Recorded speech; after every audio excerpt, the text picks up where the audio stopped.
আপনারা জানেন যশোর জেলা ক্রীড়া সংস্থার একটি অ্যাডহক কমিটি গঠন হয়েছে গত ফেব্রুয়ারি মাসে।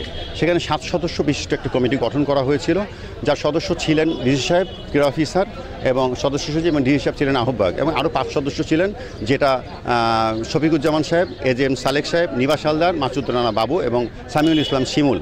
এই কমিটি তাদের কার্যক্রম চলমান অবস্থায় হঠাৎ করেই আমরা গত 10-15 দিন আগে দেখতে পাই যে 2 জন সদস্যকে আরও অন্তর্ভুক্ত করা হয়েছে। তারই আরও কয়েকদিন পরে আমরা দেখতে চাই নিবাস হালদারের মতো একটা দক্ষ সংগঠককে এই পদ থেকে অপসারণ করে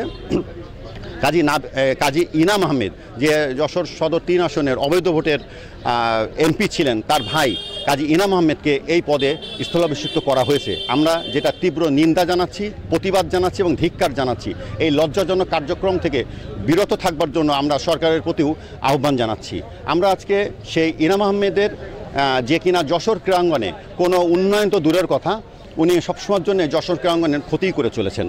যখনই ভোট আসে, বিসিবির ভোট আসে, তখনই উনি মাথা পাগল হয়ে যায় ওনার, যে আমি কিভাবে কাউন্সিলর হব। এছাড়া কখনোই উনি এখানে কোনো কর্মকাণ্ডে জড়িত থাকেন না।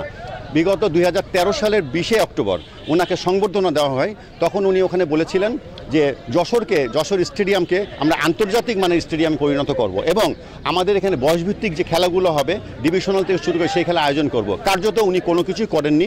উপরন্ত বয়সভিত্তিক খেলার যে ডিভিশন ছিল, ডিভিশনাল ভেন্যু ছিল, সেটাও আমাদের এখান থেকে উঠিয়ে যাওয়া হয়েছে।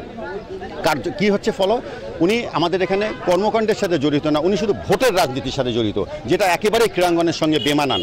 আমরা তার এই কর্মকাণ্ডের জন্যে প্রতিবাদ জানাচ্ছি এবং তাকে অনতিবিলম্বে এই যশোর জেলা ক্রীড়া সংস্থার অ্যাডহক কমিটির সদস্যপদ থেকে অপসারণের জোর দাবি জানাচ্ছি।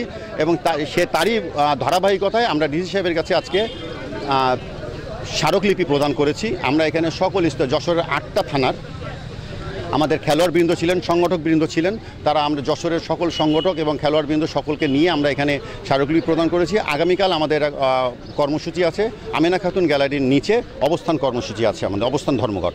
এর পরবর্তীতে আমাদের মানববন্ধন সহ আরও অনেক কর্মসূচি অব্যাহত থাকবে ইনশাল্লাহ। যতক্ষণ পর্যন্ত আমাদের দাবি পূরণ না করা হবে ততক্ষণ পর্যন্ত আমরা এই পথ ছেড়ে যাব না।